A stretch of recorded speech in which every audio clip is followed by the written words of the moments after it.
උපන් අවිජ්ජාශ්‍රව දුර වෙලා යනවනම් නූපන් අවිජ්ජාශ්‍රව උපදින්නේ නැත්තම් දැන් බලන්න සමහර කට්ටිය දැන් සෑහෙන වැරදි අධර්මයක් අහනවා දැන්. එහෙමයි ස්වාමීනි. ඒතර අධර්මය අහන්න මොකද වෙන්නේ සමහර කට්ටියගේ හිතවල? නූපන් අවිජ්ජාශ්‍රව උපදිනවා. එහෙමයි ස්වාමීනි. නූපන් අවිජ්ජාශ්‍රවය උපදිනවා. අවිද්‍යාවම ඇති වෙනවා. අවිද්‍යාව උපදිනවා. එහෙමයි ස්වාමීනි. එතකොට මොකද වෙන්නේ අර අවිද්‍යාව උපදිනකොට අර සිහි නොකළ යුතු දේවල්මයි අධර්මෙමයි සිහි කරන්නේ. එහෙමයි. සිහි නොකළ යුතු අධර්මෙම සිහි කරනවා. එහෙමයි. එතකොට ඒකත් එක මොකද වෙන්නේ? වැරදි දෘෂ්ටිවලම හිත වැළඳ ගන්නවා කියනවා. එහෙයි. වැරදි දෘෂ්ටිවලම හිත වැළඳ ගන්නවා කියනවා. එහෙමයි. අන්න බුදුරජාණන් දේශනා කරන මෙතන ලස්සනට පින්වත් මහණෙනි සිහි කරන්ට දැන් මේ විදියට පුතජන කෙනා වාසය කරනකොට පින්වත් මහණනි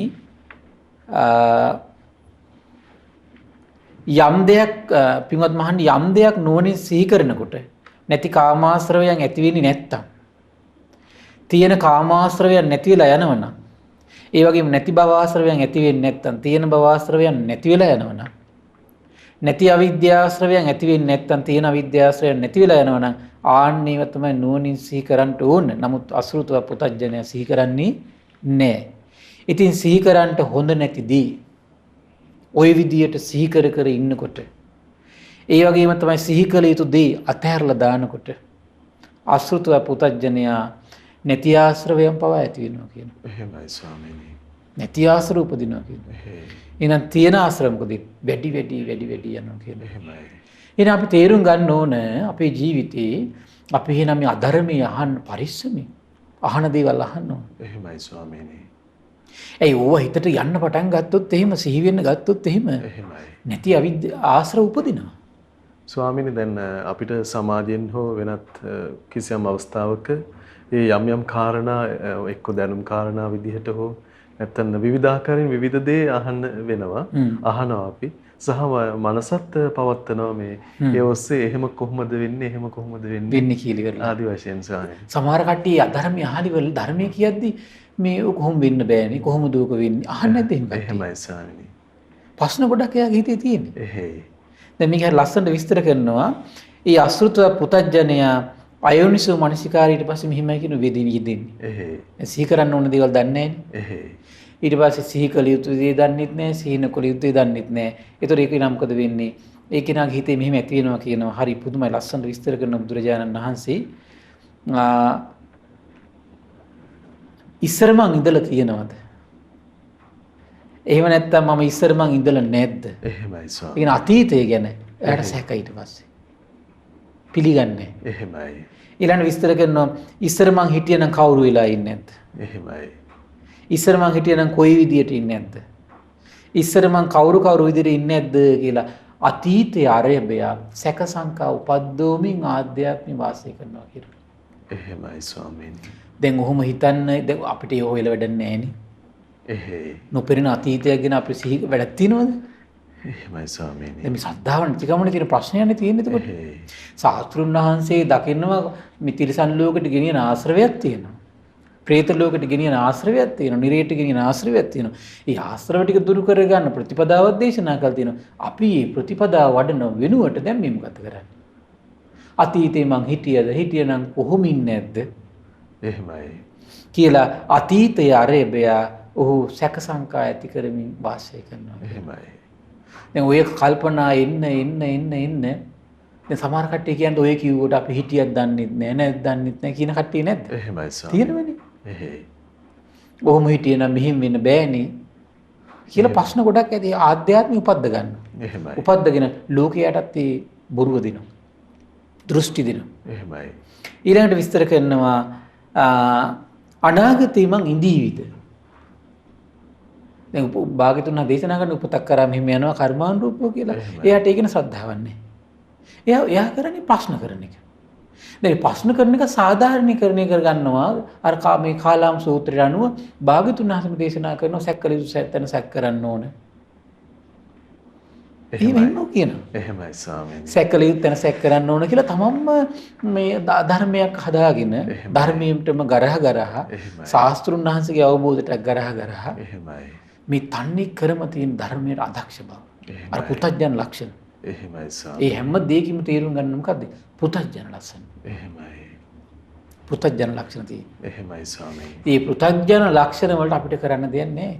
එහෙමයි. තමන්මයි වීර්යයෙන් දුරු කරගන්න ඕන. තමන්ගේ සංසාරේ අඥාන ක්‍රියාවල ප්‍රතිඵලය. අතීතයේ අරබය සැක ඇති කරගන්නවා. දැන් අනාගතයේ අරබය කොහොමද සැක ඇති කරගන්නේ?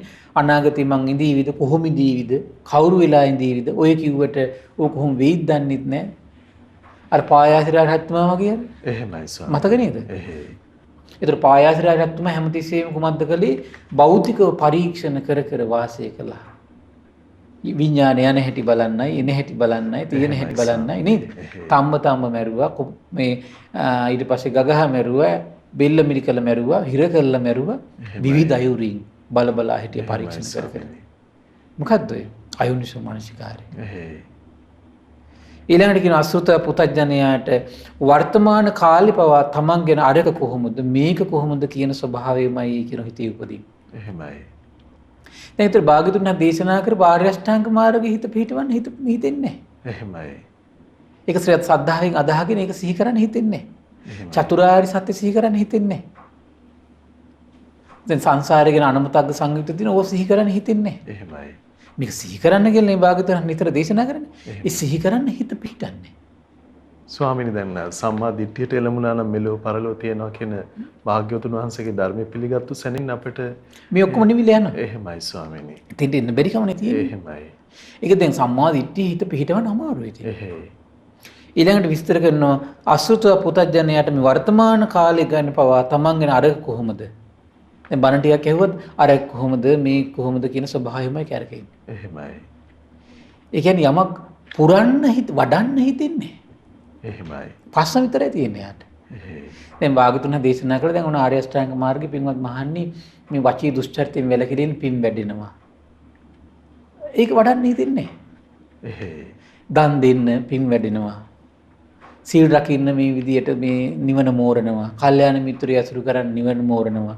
දස කතාවේ දෙන නිවන මෝරනවා. ඒක කරන්න හිතෙන්නේ. ශ්‍රාවකත්වයට පැමිණෙන්නේ නැහැ. ඉන්නේ. එහෙමයි. අසෘතව පුතඥ. එහෙමයි. ධර්මයේ නොඇසුණු පිරිස. තමන්ගේ පුද්ගලික අදහසම තමයි කැරකෙන්නේ. එහෙමයි ස්වාමීනි. දේශනාවෙනුත් එයා ඊට පස්සේ උන දේශනාව හුවා දක්වනවා. හුවා දක්වන්නේ තමන්ගේ මතේ සාධාරණීකරණය කරන්නේ.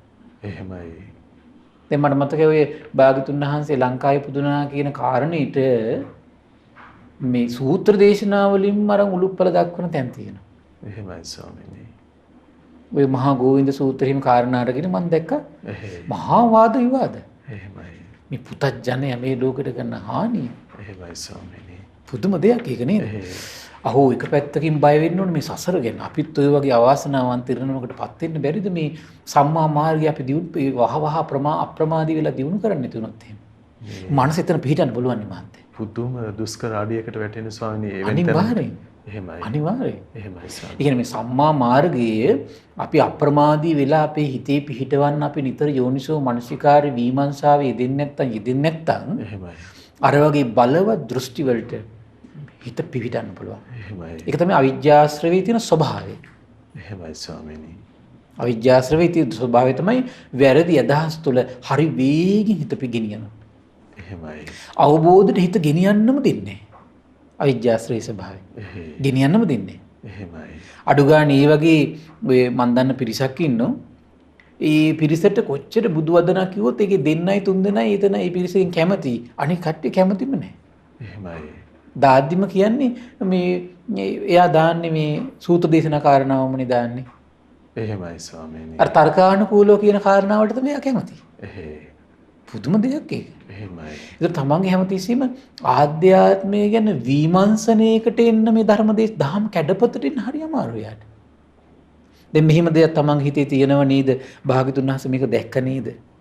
මේකෙන් ආශ්‍රව වැඩෙනවා කියලා ශාස්ත්‍රුන් වහන්සේ දේශනා කරනවා. එහෙනම් මම මේක දුරු කරගන්න ඕනේ නේද කියන අර නිහතමානී බවට ශ්‍රාවකත්වයට හිත පිහිටන්නේ. එහෙමයි ස්වාමීනි. පෘථග්ජන බව. පෘථග්ජන බව. ඒ නිසා මේ පෘථග්ජනය බවත් එක්ක විශාල අපිට තියෙන අරගලයක් තියෙන බීරින්. එහෙයි ස්වාමීනි. පෘථග්ජනය තමනුත් වෙනසලා ලෝකයා වනසන. ලෝකයා වනසන ඊළඟට කියන පින්වත් මහණේ අසෘතව පෘථග්ජනය ඔය විදියට වැරදි පිළිවෙලට හිත හිතා ඉන්න නිසා දෘෂ්ටි වලටමයි කියන යාගේ ආධ්‍යාත්මය පැටලෙන්නේ. එහෙමයි ස්වාමීනි. මම අද මහා චත්තාරික සූත්‍රය කියලා දිත් මම කිව්වේ. දැන් ඔන්න කෙනෙකුගේ ආධ්‍යාත්මේ අපි හිතමුකෝ එයා මේ යම් කුසලයක් දියුණු කරගන්න හිත පිහිටවන. නමුත් පිහිටන්නේ අකුසලයෙන් වැළඳ ගන්නවා කියලා හිතන්නකෝ. එහෙමයි. එතකොට එයා හිතනවා එහෙනම් මේ ආධ්‍යාත්මය වෙනස් කරන්න බෑ. එහෙනම් මේක මේ ස්ථිර එකක්. එයා එපමණකින් නිගමනයකට එනවා. එහෙමයි ස්වාමීනි. අර දැන් භාග්‍යතුන් වහන්සේගේ හේතුඵල ධම එන අවිද්‍යාව ඇති කල නේද සංස්කාර ඇති වෙන්නේ. අවිද්‍යාව උපදිද්දී නේද භාග්‍යතුන් වහන්සේ සංස්කාර උපදිනවා කියලා කියන්නේ. එහෙමයි. එන අවිද්‍යාව නැතිවීමෙන් සංස්කාර නැති වෙනවා කියලා භාග්‍යතුන් වහන්සේ දකින්නව නේද? එහෙමයි. අවිද්‍යාව නිරුද්ධ වෙනකොට එහෙනම් මේ සංස්කාර නිරුද්ධ වෙලා යනවා කියලා ශාස්ත්‍රුන් වහන්සේ දකින්නව නේද? එහෙමයි. එහෙනම් මේ අවිද්‍යාව නේද මගේ මේ අවිද්‍යාව බරපතල නිසා නේද මේ සංස්කාර මේ විදිහේ ස්වභාවයෙන් පවතින්නේ කියන තැනට එන්න හිතෙන්නේ. එහෙමයි ස්වාමීනි. එන්න හිතෙන්නේ. එතකොට එයාට යම් පුංචි උත්සාහයක් යොදලා එයාගේ ආධ්‍යාත්මී වැරදි අදහස් දුරු වෙන්නේ නැත්නම් එයා හිතන මොකද්ද? එහෙනම් මේ ආධ්‍යාත්මී ස්වභාවය ස්ථිර එකක්. එහෙමයි. විනාශ නොවන එකක්. එහෙනම් මේ ආධ්‍යාත්මය ඇතුළත ආත්මයක් තියෙනවා මොකක් හරි. එහෙමයි. ස්ථිර දෙයක් තියෙනවා. මේ ස්ථිර දේ තමයි එහෙනම් මේ කය අතහැරපුවම තව තැනකට යන්නේ. කියලා දෘෂ්ටි වලට එනවා. එහෙමයි සර්. දැන් මක්කලි ගෝසාලගේ මතයක් තමයි කිසි දෙයක් කරන්න ඕනේ මේ ගිහිල්ලා නතර වෙන්න දවසක් තියෙනවා. එහෙමයි. ඔකට ආස කරන විශාල පිරිසක් හිටියේ ඒ කාලේ. ඒතකොට දැන් නිගණ්ඨනාථ පුත්ත කිව්වා නෑ මෙතන මේක නැති වෙලා යනවා දුක් විඳින්න ඕන. දුක් දෙන්න ඕන. දුක් දෙනකොට ආධ්‍යාත්මය මේක නැති වෙලා යනවා කියලා. එහෙමයි. ඒගොල්ලෝ මොකද කරේ? දුක් දෙන්න පටන් ගත්තා. හරි පුදුමයි දෘෂ්ටි නේද? දැන් මේ දෘෂ්ටි ගැන කියද්දි කියනවා මෙතන හරි පුදුමයි. මොකද්ද? අත්තිමේ අත්තාති වාස සච්චතෝ තේතතෝ දිට්ඨි උප්පජ්ජති. මට ආත්මයක් තියෙනවා කියන දෘෂ්ටියට එනවා කියන. එහෙමයි. ආන්නර ස්ථිර දෙයක්. එහෙමයි සර්. සදාකාලික දෙයක්. මේක තමන්ගේ ගාව තියෙනවා. එහෙයි. ඊට දැන් ඕකේ අර සක්කාය දිට්ඨිය විස්තර කරද්දී කියන්නේ මේ ආත්මේ රූපේ තුල තමයි තියෙන්නේ. දැන් අපිට රූපයක් තියෙනවනේ. මේ රූපේ තුල තමයි මේ ආත්මෙ හිර වෙලා තියෙන්නේ. ඇතුලේ තියෙනවා. ඇතුලේ තියෙනවා කියලා. එහෙමයි සර්. ඒකට එයාගේ ආධ්‍යාත්මී දැන් මේ වෙනස් කර ගන්න එපාට පේන්නේ නැහැ. ඒ නිසානේ බුදුරජාණන් සතර හතිපට්ඨානෙ වඩන්න කියලා කියන්නේ. එහෙමයි. සතර හතිපට්ඨානෙ වඩද්දී හැමතැනම කියනෝනේ සමුදය ධම්මානුපස්සීවා වය හට ගැනීමක් දකින්න. නැතිවීමක් දකින්න. එහෙමයි. හට ගැනීමයි නැතිවීමයි දකින්න. ඒතර මේ දැක්මට එන කෙනා මේ ප්‍රඥාව වැඩෙනෝනේ. එහෙමයි. ඒතර මේ ප්‍රඥාව වැඩිමත් එක්කම ඊට පස්සේ එයාට තේරෙනවා එහෙනම් මෙතන ආත්මයක් නැහැ. මෙතන තියෙන්නේ මොකද්ද? හේතුවකින් හට අරන් හේතු තියෙනකන් තිබිලා හේතු නැතිවීම නැති වෙලා යන එක. එහෙමයි ස්වාමීනි. ආර්ය භූමියට එනවා එතකොට එයා. ඒතර ස්ථිර දෙයක් සදාකාලික දෙයක් මේ ආත්මයක් තියෙනවා කියලා තේරුම් ගන්න නෑ එයා. බැස ගන්න දෘෂ්ටි වලට එන්නේ නෑ. එහෙමයි. දැන් බලන්න බුදු කෙනෙක් ආශ්චර්යයිනේ මහත්තයා. ඒ ආත්ම සංකල්පය ආත්ම දෘෂ්ටිය නැති කරන්න දේශනා කරන ධර්ම එතකොට. එහෙමයි. දැන් ආර්ය අෂ්ටාංග මාර්ගයේ විදිහට නම් කියන්නේ මේක මිත්‍යා සංකල්ප මේක මිත්‍යා දෘෂ්ටියක් මේක සම්මාදිට්ඨියක් විදිහට දකින්න කියනවා. ඒතොර ඒ විදිහට දකින්න හුරු වෙනකොට ආර්ය ශ්‍රාවකයා එහෙනම් ආධ්‍යාත්මී මිත්‍යා අදහසක් තියෙනවා නම් ආධ්‍යාත්මී සම්මා අදහසක් තියෙනවා නම් එහෙනම් මේක වෙනස් වෙනවනේ එහෙනම්. විලාවකට මිත්‍යා අදහස විලාවකට සම්මා අදහස. එහෙමයි ස්වාමීනි. එහෙනම් ස්ථිර දෙයක් නෑ නේද? එහෙනම් ඊට පස්සේ ඒ ආර්ය ශ්‍රාවකයෝ වෙනවනම් එහෙනම් මිත්‍යා අදහස ඇති වෙන්න හේතුවක් තියෙනවා සම්මා අදහස ඇති වෙන්න හේතුවක් තියෙනවා. එහෙමයි. එයාටම තේරුම් යනවා එහෙනම් මේ හේතුවක් ඇති කල්ලි තමයි මේක ඇති වෙන හේතු නැතිවීම මේක නැති වෙලා යනවා. එහෙමයි. ඒතර එහෙම දකින්නකොට අර හේතුඵල ධහමම ප්‍රකට වෙනකොට ස්ථිර දෙයක් දකින්නේ. අකුසල් චේතනාව කුසල චේතනාව පවා හේතු සහිත අන්නේ හේතු සහිතවනේ දකින්නේ. එහෙමයි ස්වාමීනි. ඒතර ස්ථිර දෙයක් දකින්නේ දෘෂ්ටිගත වෙන්නේ. එහෙමයි. දැන් මේ කාලේ හිටිය දෘෂ්ටිගත වුණා. ආත්මයක් තියෙනවා කියලා. එහෙමයි. මේ ජීවිතේට යන ආත්මයක් තියෙනවා කියලා. ඊළඟ මේ දෘෂ්ටිය තමයි කියන්නේ මොකද්ද? ආත්මයක් නැහැ කියලා. ආත්මයක් නැහැ. මේ දැන් ඔබ නිගණ්ඨනාථ පුත්තල ගත්තොත් ඒගොල්ලන්ගේ තිබිච්ච අදහසක් තමයි මේක දුක් දීගෙන යනකොට මොකද වෙන්නේ? මේක ඉවර වෙලා යනවා. එහෙමයි. ඒ නිසා තමයි දිගට අරහට දුක් දෙන්න ගත්තේ. එහෙමයි. දෘෂ්ටි. එතකොට ඒගොල්ලෝ මේ හේතුවකින් පවතින දෙයක් ගැන දැන් අපි තුමු මිත්‍යා දෘෂ්ටියෙන් භාගතුන් දේශනා කරන මිත්‍යා දෘෂ්ටි ඇති කල්ලි මිත්‍යා සංකල්ප ඇති වෙන්නේ. එහෙමයි. සම්මා දිට්ඨිය ඇති කල්ලි කොහොමද ඇති වෙන්නේ? සම්මා සංකල්ප ඇති වෙන්නේ. එහෙමයි. ඒතර දුක් දෙන්න නෙවෙයි ඕන. මොකක්ද? දුක් දෙන නෙවෙයිට ඕන. එන මිත්‍යා දෘෂ්ටිය ඇති කල නම් මිත්‍යා සංකල්ප ඇති වෙන්නේ. එන මිත්‍යා දෘෂ්ටිය නැති කල සම්මා දිට්ඨිය ඇති කරගන්න. එහෙමයි. ඒතර මිත්‍යා සංකල්ප මොකද නැති වෙලා සම්මා සංකල්ප වලට එනවා. එහෙමයි. කොතර ආස්තරයේද ඒක? එහෙමයි ස්වාමී. එහෙනම් අවිද්‍යාව ඇති කල ඉඳන් එහෙනම් මේ සංස්කාර තියෙන්නේ. එහෙනම් අවිද්‍යාව නිරුද්ධ වීම මේ සංස්කාර නිරුද්ධ වෙලා යනවනේ. එහෙමයි. ඒතකොට ඒ අවිද්‍යාව නිරුද්ධ ගන්න ප්‍රතිපදාවේ වාසය කරනවා යා. එහෙමයි. එතකොට ස්ථිර දෙයක්. එතකොට දකින්නේ වාග්යතුන් වහන්සේ. ශ්‍රාවකයන්ටත් එතකොට දකින්නේ මොකද්ද? විදේශනා කරන්නේ මොකද්ද? හේතුකින් පවතින හේතු නැතිවීමෙන් නැතිවිලා යන දෙයක් තමයි මේ ජීවිතය තුළ පවතින්නේ. එහෙමයි. එන්න ඒක දුරු කරගන්නයි ශාස්ත්‍රුණ ධර්මයේ දේශනා කරන්නේ. එහෙමයි. හරි අසිරිමත්. එහෙයි ස්වාමී. අර සියලු ලෝකෙ රැවටි පැටලි ආත්මයක් තියෙනවා කියලා පිරිසක් රැවටිලා එහෙමයි. දුක් දෙනකොට මේක නැති වෙලා යනවා කියලා තව පිරිසක් රැවටිලා එහෙමයි. ඊළඟට තමයි මෙතන හරි ලස්සන කතාවක් තියෙනවා. ඒ වගේම තමයි කියන අසෘතව පුතඥ මේ විදිහට හිතනවා කියනවා. මේ කතාව බස් කරන්නේ මේ සැප දුක් විඳින ආත්මයක් මන් තුල තියෙනවා. ඒ තැන හොඳ නරක කර්ම විපාක විඳින්නේ ආත්මිනේ ගිහිල්ලා. එහෙමයි. ආත්මයක් විදිහට දකින්න එතකොට. එහෙයි. ඉතින් මා තුළ තියෙන ආත්මෙ නිත්‍ය එකක්, ස්ථිර එකක්, සදාකාලික වෙනස් නොවන එකකින් යුක්තයි කියලා හැමදාම එකම විදිහට මේක තියෙනවා කියලා දෘෂ්ටි වලට එනවා කියනවා. එහෙමයි ස්වාමීනි. ඒ දෘෂ්ටියක් තව. එහෙයි. ඒ වගේම තමයි පෘථග්ජන කියන දෘෂ්ටි වලට හඳුනා ගන්නවා කියනවා. මම මේ ආත්මය ඇත්තටම හඳුනාගත්තේ ආත්මයකින්මයි කියලා. එතකොට යා නිෂ්ඨාවට එනවා කියනවා, දෘෂ්ටි වලට එනවා කියනවා. ඇත්තටම මම මේ හඳුනාගත්තු දේ හඳුනාගත්තේ නිවැරදි විදියටම ස්ථිර සදාකාලිකව පවතින දෙයකින්මයි මම මේක හඳුනාගත්තේ කියලා. එහෙමයි. ඊළඟට තව දෘෂ්ටි වලට එනවා කියනවා මම මේක හඳුනාගත්තේ අනාත්මයකින් කියලා. මේ වගේ භාගතුන දේශනා කරනවා දෘෂ්ටි වල පැටලි හිර වෙවි ඉන්නවා කියනවා. ඒතර හේතුඵල ධහමක පිළිගන්නේ. එහෙමයි. ක්‍රියාවක විපාක පිළිගන්නේ. බලන්න බුදු කෙනෙක්ගේ අසිරි.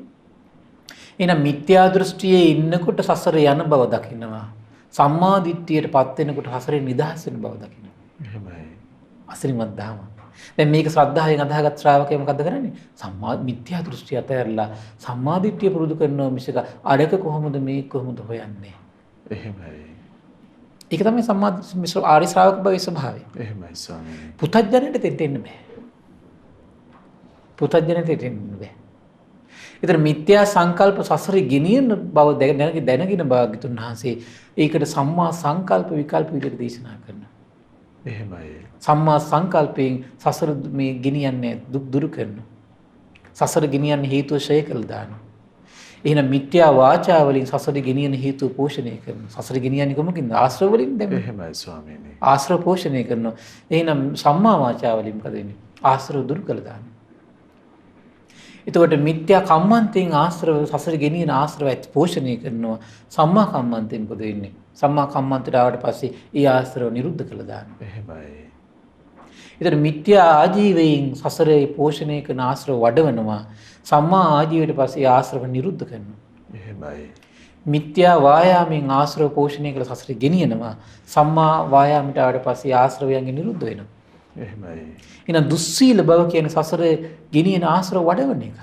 දුස්සීල බව කියලා කියන්නේ. එහෙමයි ස්වාමීනි. එහෙනම් සීලවන්ත බවට පත් වෙන්න කියන්නේ ඇයි? ඒ සසරේ ගෙනියන්න හේතු වෙන සතර පායට බඳින ආශ්‍රව දුරු කිරීම පිණිස. එහෙමයි. ලෝභය කියලා කියන්නේ කොහොමද? ආශ්‍රව වඩවන සසර ගෙනියන්න හේතු වෙන දෙයක්. ඒ පිණිස තමයි අලෝභය දියුණු කරන්න කියලා කියන්නේ.